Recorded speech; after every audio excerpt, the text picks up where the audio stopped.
Aju kone.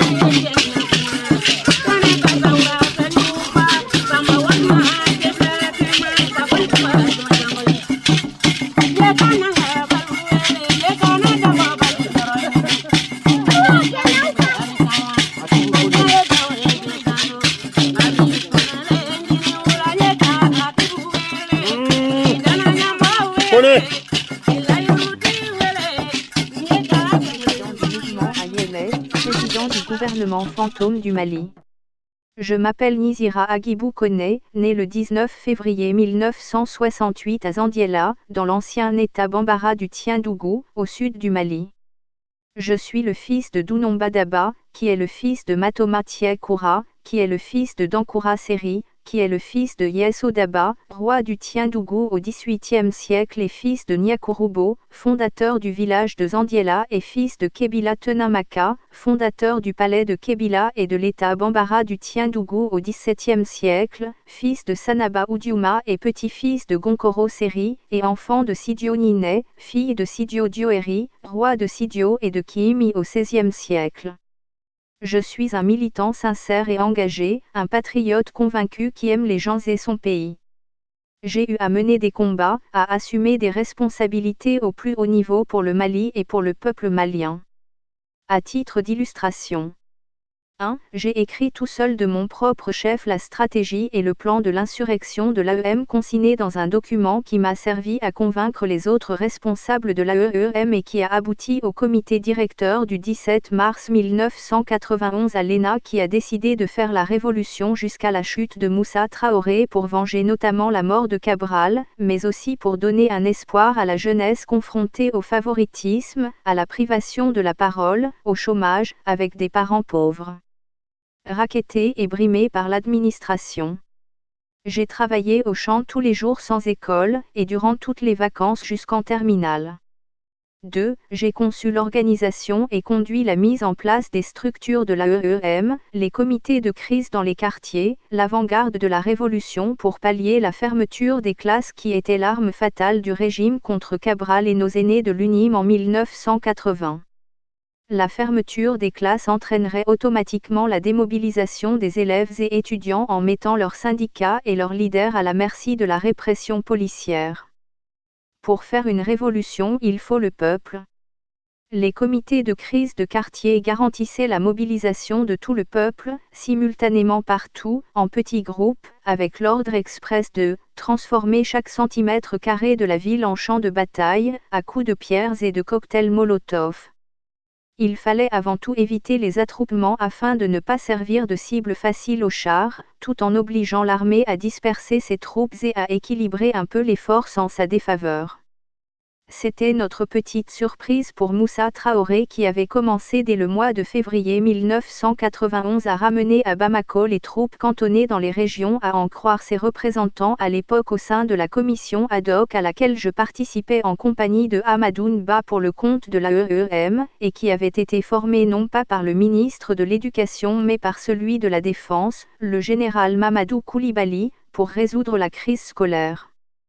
3. J'ai été désigné le 19 mars président du bureau de coordination de crise qui remplaçait le bureau de coordination provisoire dont le secrétaire général était Toumar Meriko qui avait choisi de ne pas participer à la révolution et de se mettre à l'écart de l'AEM jusqu'à la fin, victoire ou défaite, à compter du 19 mars jusqu'à la confirmation officielle de l'arrestation de Moussa Traoré intervenue vers 23h le 25 et officialisée le matin du 26 mars par les membres de sa garde présidentielle. Ces gardes vont nous l'amener, on va obliger l'armée à l'arrêter pour se sauver elle-même.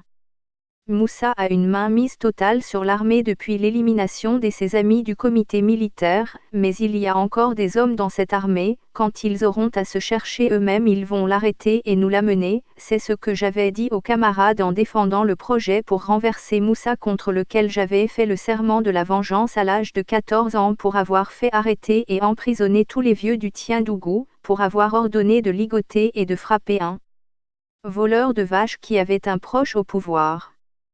L'AEM ou pas, j'avais décidé de préparer ma vengeance en entrant dans l'armée pour faire un coup d'État comme Moussa lui-même, et puis à l'université j'ai décidé de faire la bataille politiquement en créant SOS Nature en mars 1990. En tant que commandant en chef de la Révolution, j'étais à la fois sur le terrain des opérations et recevais également les personnalités et leaders qui quittaient le camp du régime pour se rallier à la Révolution. L'AEM avait décidé qu'il fallait une organisation, les comités de crise, une direction connue et responsable qui assumait face au régime qui avait un responsable, et tout un appareil à sa disposition. Tout le monde pouvait se cacher, ou parler au nom de tout le monde, mais je devais me montrer, assumer sans montrer le moindre signe de faiblesse, en chef, et montrer ma détermination en droite ligne de celle de mes camarades en me mettant en avant quand il le fallait obligatoirement. C'était pour cela que l'AEM et la Révolution avaient besoin d'un bureau, d'un chef qui pouvait décider dans l'urgence parfois seul, investi de toute l'autorité nécessaire pour engager l'ensemble des élèves et étudiants du Mali. Nous savions que nous aurions à réagir ou à décider souvent très vite sous le feu. Il fallait justement s'inspirer de l'armée, organisée et disciplinée, avec un seul commandement, le bureau de coordination de crise, et un seul commandant en chef, son président. C'était le seul poste défini dans le bureau qui comptait 10 membres. C'est comme quand il a fallu écrire d'urgence à l'armée dès le 22 mars, après la venue de Bakary Karambé et le ralliement de l'UNTM, en l'appelant à nous rejoindre, avec une lettre signée et assumée par un leader aussi déterminé et sûr de lui, un chef pas impressionné par l'adversaire et le chef d'en face, à l'instar de ses camarades qui n'étaient pas impressionnés par ses troupes. Parce que j'étais le commandant en chef de ces camarades qui s'entassaient depuis 3 jours pour les premiers arrivés, dans les morgues débordées, que je suis sorti avec un micro, après avoir vu la personne à côté touchée à la tête, dans les 2 premiers cas, dans une fusillade, et dans une explosion. Je suis sorti dans les rues de la ville de Bamako à feu et à sang couverte de fumée, comme un griot, acceptant mon sort, en souvenir de mon griot qui a accepté d'être décapité plutôt que de suivre Soriba Bolodiadis et Mori Touré qui avait déjà décapité mon ancêtre vaincu gisant en 2 morceaux lors d'une énième bataille durant sa guerre de 7 ans avec le Tiendougou. Chacun avait ses raisons contre la dictature de 23 ans. Je voulais venger mes vieux et laver l'honneur bafoué de ma famille. Je sortais et rinçais ma chemise du sang de mes camarades, j'ai pris toutes sortes de risques qu'imposaient les charges de mon rôle de commandant en chef de la Révolution, de mon rang de prince du Tiendougou fier et orgueilleux du sens et de l'histoire du nom de famille Koné, Diarra, Sankaraka qui est plus qu'un nom de famille, c'est une histoire, celle de personnes et de pays depuis plus de 2500 ans. Ma vision de la guerre et du commandement est celle qui est enseignée dans ma famille depuis des siècles. C'est le sens de la responsabilité et du volontarisme. Ça a toujours été ainsi dans notre histoire. Celui qui est le mieux apte que ce soit lors de la guerre, de la chasse ou de toute autre activité prend volontairement la direction des opérations en agissant pour et au nom de toute la famille et tous ses liens. J'ai écrit la stratégie de la lutte, je me suis battu comme un fou nuit et jour des semaines sans repos pour le faire accepter des leaders et des militants de l'AEM. J'ai soutenu l'ADMA sans hésiter lors des premières élections, car j'étais convaincu que j'étais redevable aux imprimeries Jamana fondées par Alpha Oumar Konaré et d'autres leaders dans les années 1980, qui faisaient gratuitement des milliers de photocopies de mes tracts que je distribuais aux 4 coins de la ville. En ces temps il n'y avait pas Internet, ni de téléphone, il fallait imprimer des milliers de pages à chaque publication. Personne ici ne sera étonné d'apprendre que j'ai toujours été quelqu'un qui aimait communiquer, transmettre, former, par tous les moyens. Cela impose l'écriture qui permet de rassembler la pensée, d'assurer sa cohérence et son bien fondé. Si je me sentais et me sens redevable à jamais vis-à-vis des imprimeries Jamana et des dirigeants de l'ADMA à sa création, les Tiendougou et les élèves et étudiants le sont aussi, mais chacun a payé sa dette. Alpha et l'ADMA ont eu le pouvoir, et cependant trop longtemps. Ont-ils payé leur dette envers moi, envers le Tiendougou, ou envers le peuple malien? Si j'ai eu recours à Jamana, c'est parce que l'idée de la révolution ne faisait pas l'unanimité au sein de l'AEM. Elle a été combattue vigoureusement par le premier responsable de l'époque Oumar Meriko qui est resté un sceptique jusqu'à l'annonce de l'arrestation qui s'est passée quand il était loin de la révolution officieusement et officiellement depuis le 17 mars d'abord avec sa démission théâtrale, suivie de son désistement total, ce qui a obligé l'AEM à mettre en place le bureau de coordination de crise pour diriger l'AEM et la révolution à partir du 19 mars 1991 jusqu'à la chute de Moussa qui était impitoyable avec ses adversaires célèbres comme Abdul Karim Kamaradi Cabral étudiant à l'ANSUP secrétaire général éphémère martyr, ou de moins connu comme Sori Ibrahim Thiokari du lycée de Sévaré en 1980 victime de la même répression policière du régime militaire sanguinolent de Moussa Traoré. Si j'ai pris la responsabilité d'acheter un cahier pour me mettre à écrire une stratégie guerrière face à une armée, pour la présenter et la faire adopter partout, c'est parce qu'en réalité je me considérais à tort ou raison comme étant le mieux indiqué au sein des responsables que l'AEM avait à sa création et durant la révolution de 1991.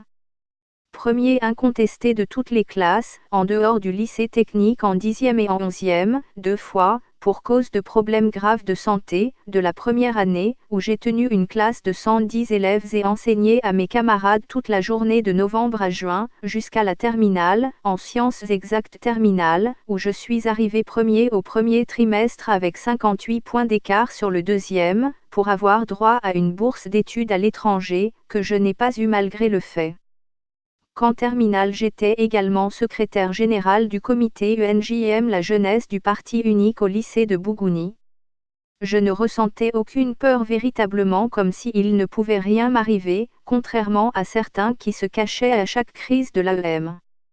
Peut-être parce que j'étais trop remonté contre le pouvoir pour prendre au sérieux le danger ou pour croire que quelque chose pouvait m'arriver. Ou peut-être mon éducation m'aidait à ignorer le danger. Quand on fait certaines initiations telles que celle au feu étant enfant, pour marquer l'entrée dans la vie d'homme, on est forcément mieux préparé à ne pas céder à la peur. Les sciences humaines ne disent-elles pas que l'essentiel de la personnalité de l'individu se forme avant l'âge de 9 ans à partir de 9 types de peurs? J'avais donc à mes yeux l'intelligence, l'éducation familiale du Tiendougou et l'expérience politique combinée qui me disaient que j'étais le mieux indiqué pour prendre les risques et faire le travail, réfléchir et produire ce genre de document d'une telle gravité. Peut-être que d'autres avaient sûrement d'autres arguments mais je ne connaissais pas leur vie, leurs expériences, ni leurs quotients intellectuels et émotionnels individuels.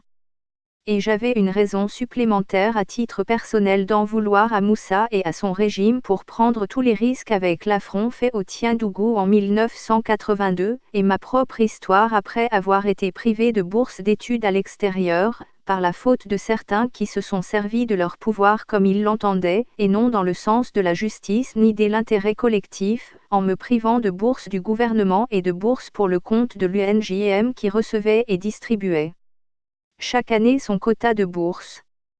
Combien de premiers de la classe en la série la plus difficile et la plus utile au développement technique et scientifique, étaient-ils secrétaire général de leur lycée en 1989? Je n'en connaissais pas. C'était aussi le choix du destin qui a été si généreux et taquin avec moi comme avec la plupart des gens.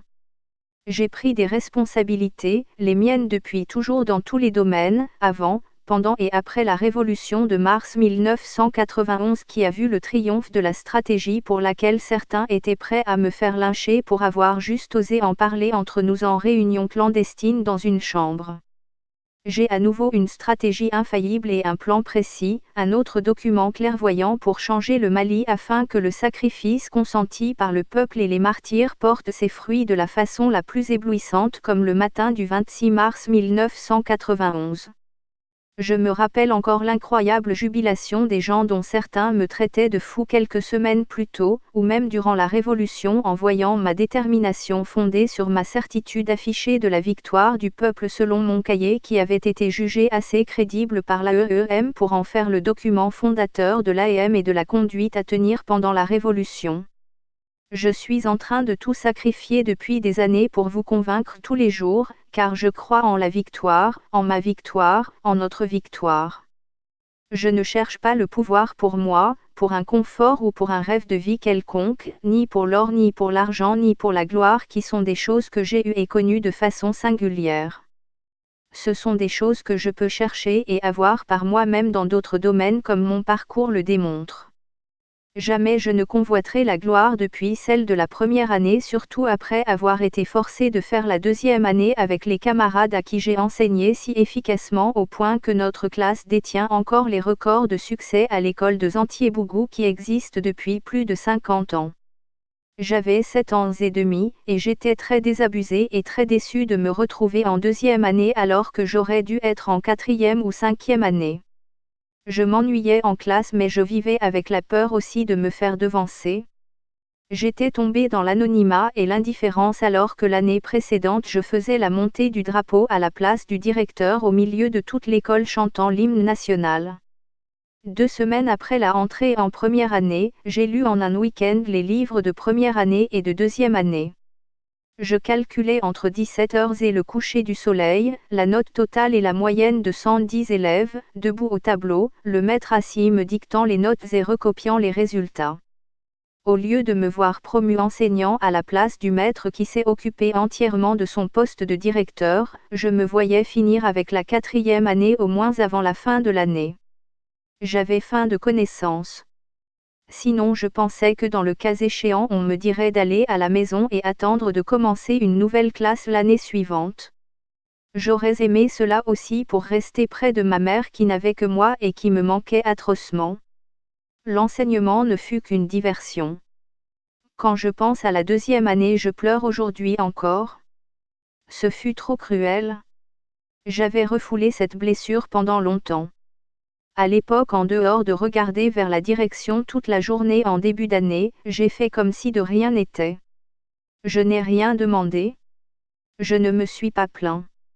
J'avais peur de me plaindre et de me faire rire au nez, d'être traité de prétentieux. Je ne voulais donner cette chance à personne. Là encore, c'est l'œuvre du destin. Je ne peux pas me plaindre au final, d'ailleurs si j'ai renoncé au titre de docteur, quand j'étais en phase de rédaction finale de ma thèse en économie, après 33 années d'études, avec un diplôme d'ingénieur en génie informatique et un master en analyse, conception et conduite des systèmes et processus complexes, pour poursuivre mes recherches, c'est parce que la gloire ou les titres, le regard et les louanges, ne me disent rien. D'ailleurs j'ai toujours été persuadée depuis l'enfance que personne ne pouvait de bon cœur être content, ni aimer le fait que quelqu'un d'autre soit meilleur que soi, sauf peut-être les parents. Je préfère avoir la capacité et les moyens de faire ce que je crois être bien pour tout le monde, mais je ne cherche aucunement la gloire et je ne cours pas après les louanges, derrière un titre ou avoir mon nom dans l'histoire comme président, député ou ministre. C'est pour cela que les Maliens ne savent pas que j'ai été secrétaire général de l'AEM avec les pleins pouvoirs durant un an et demi, d'avril 1992 à octobre 1993. Élu à l'unanimité par standing ovation, j'ai accepté le poste, promis de faire le travail, en demandant au Congrès d'inscrire le nom de Yehia Ould Zarawana qui n'y croyait pas lui-même, pour montrer à l'opinion nationale et internationale que la jeunesse malienne n'est pas raciste car elle offrait le poste le plus important en termes de poids à l'époque, après celui du président de la République, à la tête d'une organisation puissante et respectée qui pouvait défaire les gouvernements comme en mars 1991, ou comme le 5 avril 1993 avec l'incendie de l'Assemblée par l'AEM dénonçant violemment la corruption du régime précisé dans une déclaration que j'avais faite au nom du Bureau de coordination et diffusée sur les ondes à 18 h.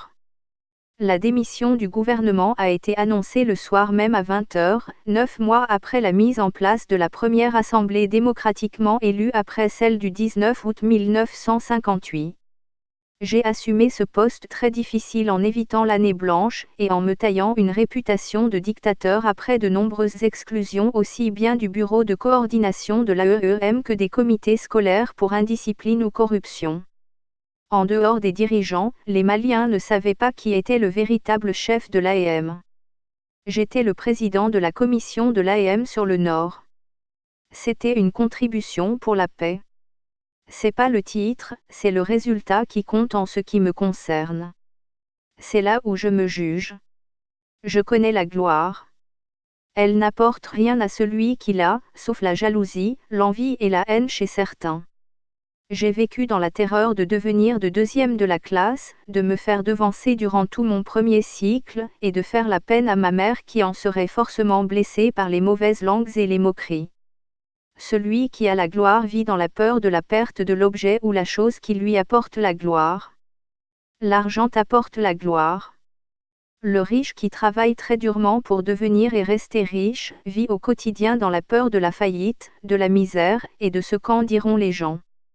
J'ai eu une entreprise à Paris avec des employés et une filiale à Dakar, donc une petite multinationale de 2000 à 2005, créée un an après mon diplôme d'ingénieur en génie informatique et mon entrée dans la vie active, et pendant que je faisais un master puis une thèse dans les sciences humaines et en économie de 1999 à 2007. Le succès rapide dans les affaires m'a apporté une forme de gloire aussi, mais je vivais dans la peur de la faillite. Je ne dormais pas vraiment. Je vivais avec les soucis de ma famille et de mes amis, de plus d'une centaine éparpillés aux quatre coins du monde, et principalement au Mali, en Côte d'Ivoire, au Congo-Brazzaville. Je ne me suis senti mieux que lorsque l'entreprise a fait faillite, quand j'ai tout perdu et que je n'avais plus rien, endetté et même pas de quoi se nourrir à certains moments. Je dormais mieux, avec moins de soucis. J'étais moins au courant des problèmes des gens. C'est l'empathie et la peine ressentie pour les gens qui me faisaient souffrir le plus. Je ne manquais de rien financièrement, mais je pouvais imaginer l'enfer du manque d'argent face aux problèmes de l'existence comme l'éducation, l'alimentation et la santé. Cela me demandait beaucoup en termes de charges aussi bien financières qu'émotionnelles. C'est pour les gens, aussi proches que lointains au Mali, en Afrique et dans le monde que je me sens utile. Il faut une graine de folie et certainement de l'audace pour oser remettre en cause les vérités établies, et il faut beaucoup d'intelligence et surtout d'efforts pour chercher et trouver des solutions qu'en dehors de rares personnes, les autres ne voient pas généralement assez rapidement. C'est valable à l'école, c'est valable dans la vie dans tous les domaines. J'ai le sentiment que les dirigeants, à commencer par Alpha Oumar Konaré et certains de ceux qui ont gouverné le Mali avec lui, et depuis, sont convaincus qu'il n'y a pas de solution pour développer le Mali, combattre et vaincre la pauvreté, que le changement est impossible. Ils ont abandonné nos rêves, leurs rêves d'un Mali économiquement et socialement prospère, et se sont mis à s'inquiéter et à trop s'inquiéter pour eux-mêmes et leurs proches. C'est pour cela qu'au lieu de continuer à travailler et à faire des sacrifices sur le plan personnel, ils ont passé et passent leur temps à piller le pays, à mettre dans la poche tout ce qu'ils trouvent, sans pour autant se rassurer que les fortunes colossales qu'ils ont déjà amassées suffiront pour assurer l'avenir de leur famille dans l'opulence. Donc ils continuent à voler, et à voler encore plus. Ils sont passés des millions à des dizaines de millions détournés, puis à des centaines de millions à des dizaines de milliards, parfois au grand jour sous forme de salaires, de fonds secrets et de primes diverses. Certains d'entre eux rêvent déjà de centaines sinon de milliers de milliards, car c'est devenu trop facile de s'enrichir. Le président Ibrahim Keïta au pouvoir, à un titre ou un autre depuis 28 ans, a dit le 26 mars dernier que « des interrogations se posent sur l'avenir du Mali en tant que nation ». Quand on voit les niveaux des salaires qui vont devenir les pensions durant la retraite de chaque poste qu'il a occupé depuis 28 ans, ambassadeur, Premier ministre, président de l'Assemblée nationale, député et président de la République, on comprend qu'au moins lui ne croit pas à un avenir sain et radieux pour le Mali. Il croit que la cause est entendue, que le pays est perdu, qu'il ne faut pas faire d'efforts ni de sacrifices financiers pour le peuple en tant que dirigeant de surcroît. Il est comme un peu le commun des mortels au Mali de nos jours. Personne ne croit à un avenir radieux ni à un pays qui reviendra à des valeurs humaines faisant avancer une société, un individu ou une nation. J'ai une solution qui marchera. Je l'ai pensée et conçue au bout des décennies d'études et de réflexions. Je sais que la seule chose qui reste à faire pour commencer le changement qui sera encore plus grandiose que ce que la plupart des gens peuvent imaginer en termes de progrès même dans leurs rêves les plus fous, c'est de partager et de faire accepter ma solution par le peuple malien. Je sais que cela ne sera pas facile. Pour moi personnellement, je sais que la chose la plus difficile en 1991 a été de partager et de faire accepter la solution qui a triomphé. Au début c'était très difficile, très risqué. Je me suis fait traiter ou soupçonner de tout, de folie, de traîtrise, d'ambition démesurée, mais je n'ai pas cédé un pouce. Certains voudraient que l'histoire du Mali reste dans la généralité pour que chacun puisse dire ce qu'il veut. Cela arrange peut-être les absents et les opposants d'hier à la Révolution et qui en sont devenus les héros par la force du mensonge et le manque de dignité dans l'imposture et la trahison.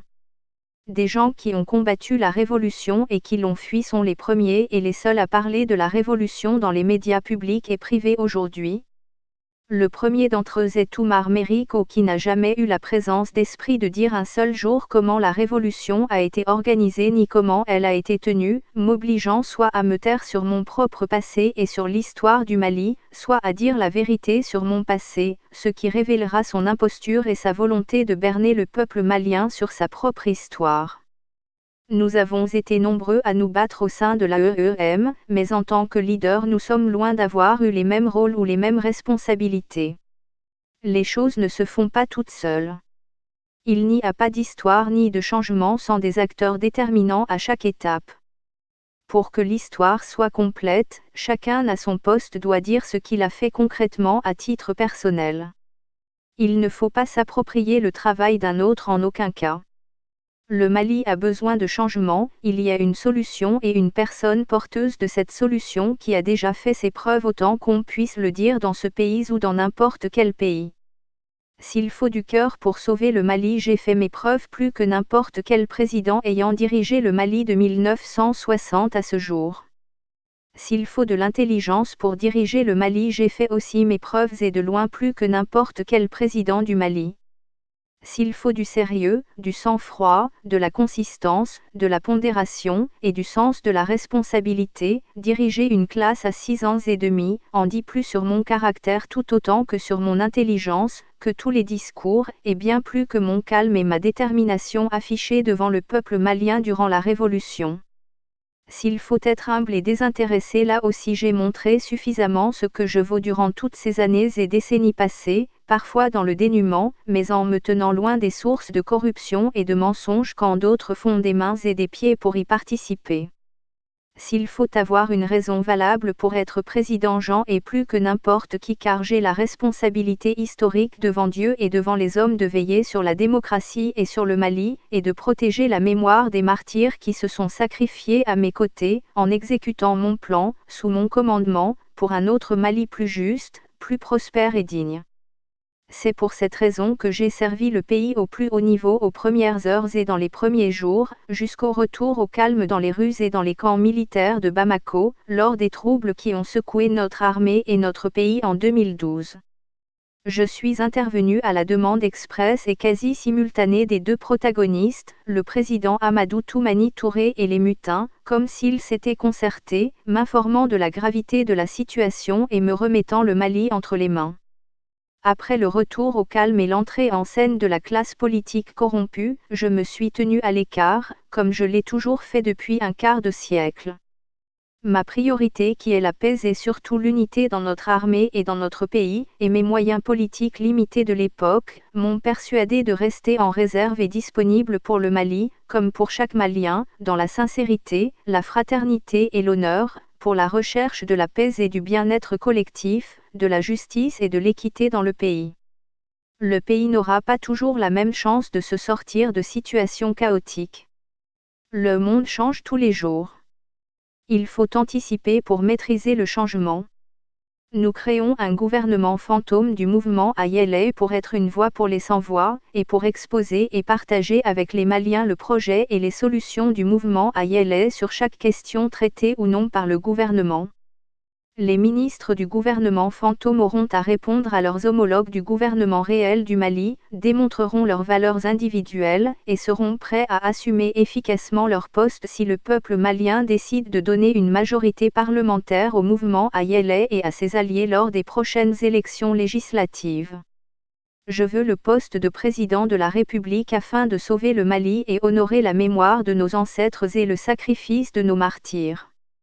Je le dis à chaque Malien, comme à l'occupant actuel qui me connaît assez bien, mieux que sa cour de courtisans qui aimerait que le pays reste dans la même situation afin qu'il puisse continuer à vivre au-dessus des autres en s'appropriant impunément les parts des pauvres, la part de la veuve et de l'orphelin qui n'ont personne pour les favoriser dans un régime pourri par le favoritisme et le népotisme. Je le dis à ceux qui m'écoutent ou me lisent. Ça vaut ce que ça vaut pour chacun, mais le Mali peut être sauvé. Sans fausse modestie qui serait malhonnête et malveillante en l'occurrence, je veux le faire savoir et appeler chacun à me suivre à tous les niveaux afin de commencer ensemble, chacun jouant son rôle, le changement salvateur auquel le peuple est en droit de rêver sans attendre que la situation ne continue à se dégrader au jour le jour comme elle le fait depuis des décennies.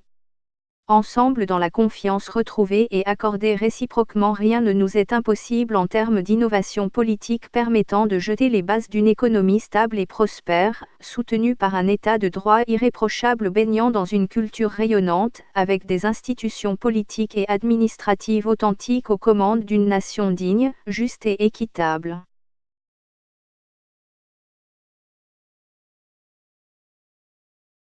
Rejoignez-nous, et ensemble nous assainirons le Mali en l'honneur de nos martyrs qui ont donné leur vie pour que ce pays devienne intègre, libre et prospère. Que Dieu nous protège et aide la famille unique et indivisible du Mali. Agibou Koné, président du mouvement Ayélé, ouvrir, président du gouvernement fantôme du Mali. Président du bureau de coordination de l'AEEM du 19 au 26 mars 1991, chercheur en interdisciplinarité. Auteur du livre de la famille, le manifeste de l'humanité, de la fonction de l'individu et du rôle de l'univers.